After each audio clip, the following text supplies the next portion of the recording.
Canucks' goaltending options with Demko being injured. We're going to go over 6 different options that the Canucks currently have. But before we dive into that, as I always do, I want to quickly give a shout out to my sponsor, Gassy Jack Art. Make this amazing artwork you see behind my shoulder here, and you guys can check them out yourselves at GassyJackArt.com. I have a link to his website in the description down below. All right, let me talk to you. The goaltending options for the Canucks with Demko injured for 2 to 3 weeks, at least a minimum of 2 to 3 weeks. I have 6 options, as I mentioned, that the Canucks could potentially go with. 5 of these options are from an article on Canucks Army written by Jeff Patterson. I threw in, it's technically an article about 5 options, but I decided to throw in a 6th option of my own, as this 6th option is something that I thought of. And so let's go ahead and not waste any more time and take a look at them. Let's take a look at the first option here real quick. So here's the first one, and it's pretty much the obvious one, and that's run with Lankinen. Lankinen was signed last September amidst injury uncertainty with Demko, so this is nothing new. Already with the maintenance day drama of the past week, Lankinen has been forced into back-to-back starts and has now appeared in 4 of the team's last 5 games. He's also given up 5 goals in 3 of his last 4 starts, and last year, after yet another Demko injury ahead of the 4 Nations, Lankinen was forced to shoulder a load of 12 of 15 starts, including 6 straight at one point and 10 of 11. In those 12 starts, his save percentage dipped to .885.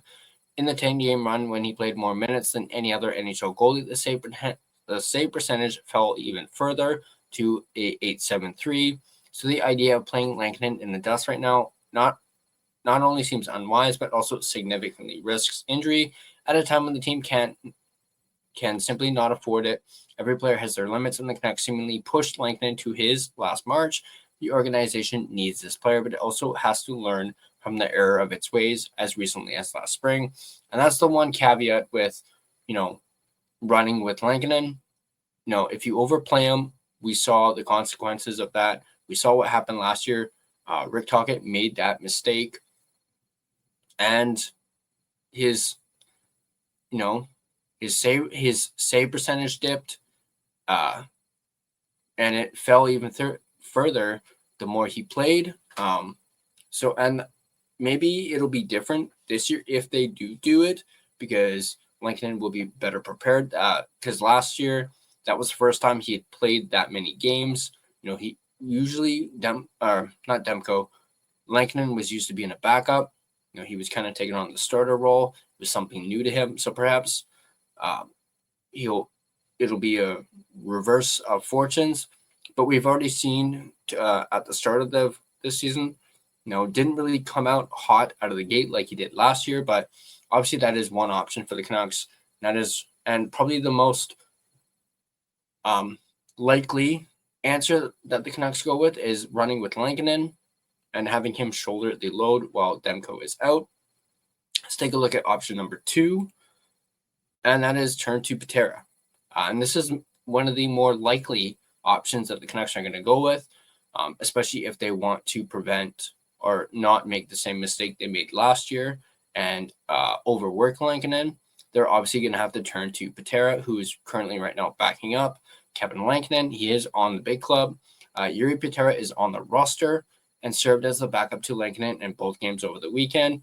Of all the goalies in the Canucks stable, he has the most NHL experience behind Demko and Lankinen, having played 8 games for Vegas over parts of 2 seasons, 2022 to 2024. That said, it feels like there are significant organizational trust issues when it comes to giving Patera a chance. He had a dismal 2024 training camp, which led to the team scrambling to sign Lankinen. And this year's camp didn't go a whole lot better when Patera wasn't giving so much as a period of preseason action before being dispatched to Abbotsford. He was injured for almost all of last season, and this season has made 5 AHL appearances behind a patchwork Abbotsford roster and is 1-2-1 with a 3.10 goals against average and an .894 save percentage.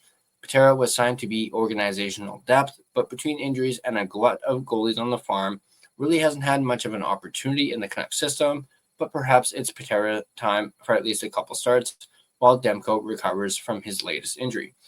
And yeah, I think it would be beneficial if the Canucks throw in Patera for one of these next couple games, whether that's against the Lightning or the Panthers. Either one, I'm kind of leaning towards having him start against the Lightning and then give Lankinen the Panthers. But yeah, obviously that is a second option for the Canucks.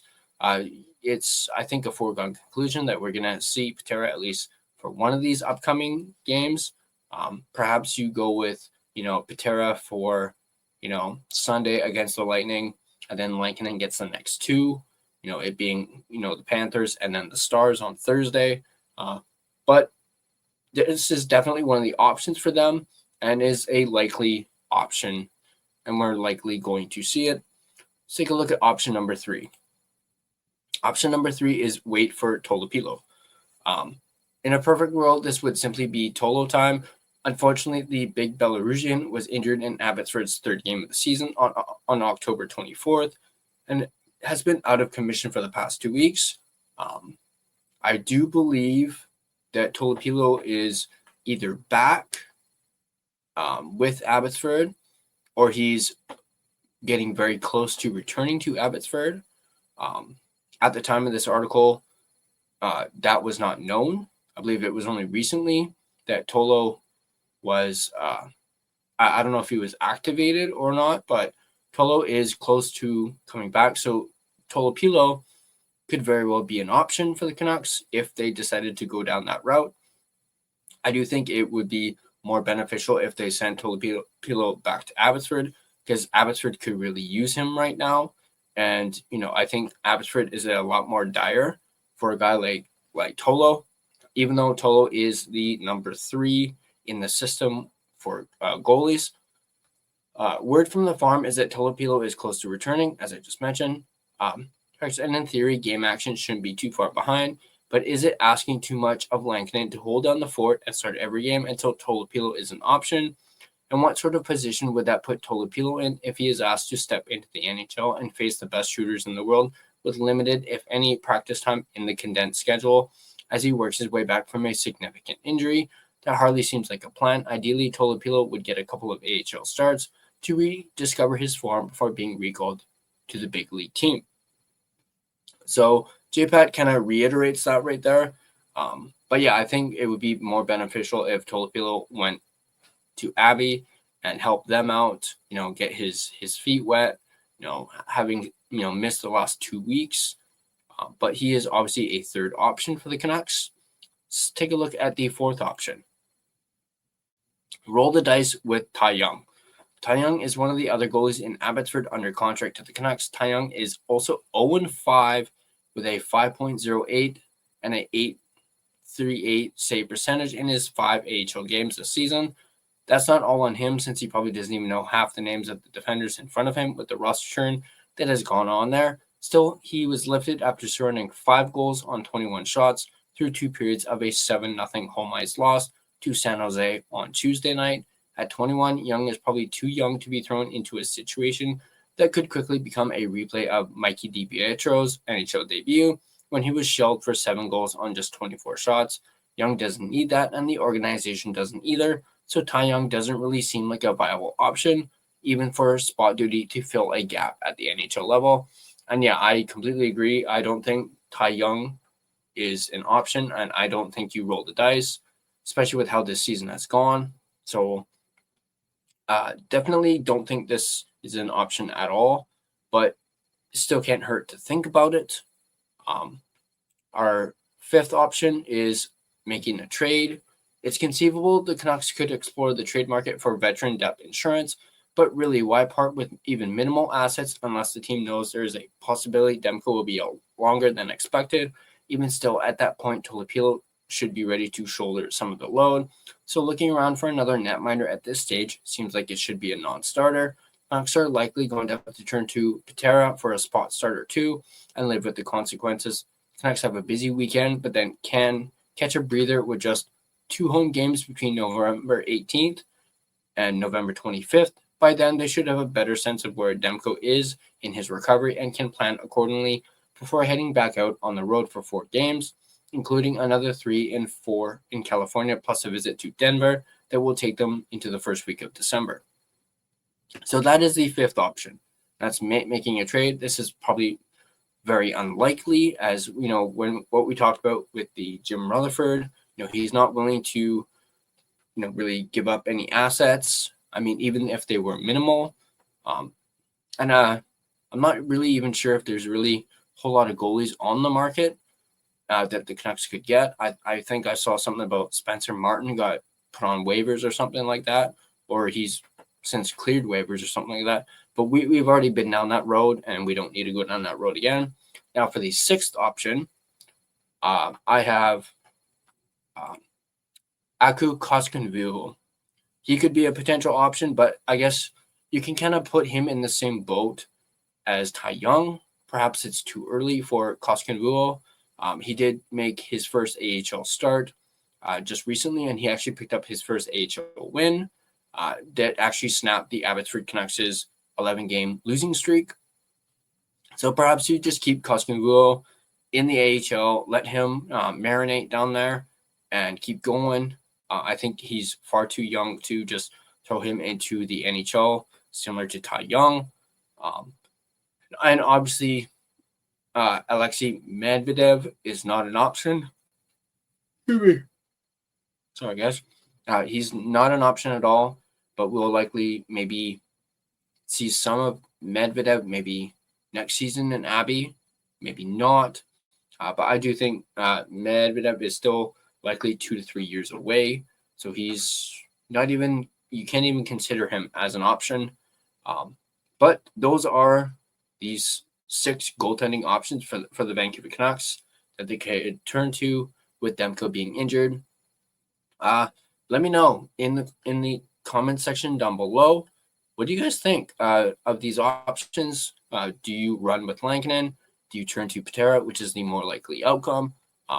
Do you roll the dice with Ty Young? Do you go with Tolopilo? Do you wait for Tolopilo? Or do you go with the trade? Do you make a trade to just as like a safety blanket? Or option 6 that I mentioned, Koskinen?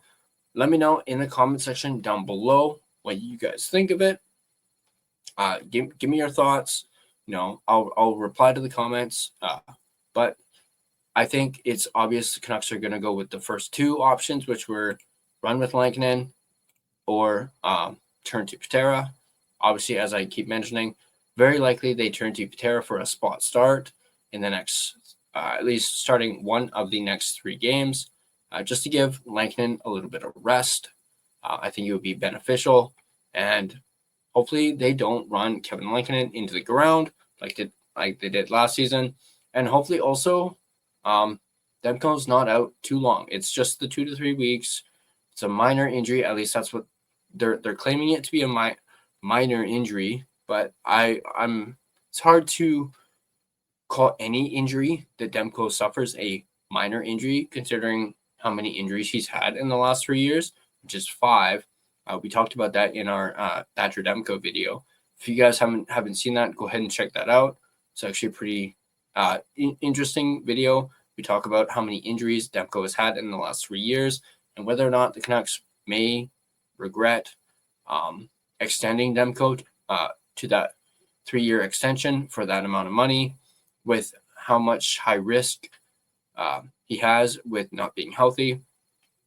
But if you guys like this video, be sure to hit that like button. And if you want to stay up to date on all your Vancouver Canucks content, be sure to smash that subscribe button and turn on all your notifications so you don't miss a single video. You can find and interact with us on social media, Facebook, Instagram, X, TikTok. Feel free to give us a follow on all of our social media platforms. And if you prefer an audio version of this podcast, you can find us on both Spotify and Apple Podcasts. On Spotify, feel free to give us a follow, as well as rate and review us, which is, of course, greatly appreciated. And it really helps out the podcast, too. on that note. But that's going to do it for this video. As always, let's go Canucks, believe in blue, and I'll see you guys in the next video.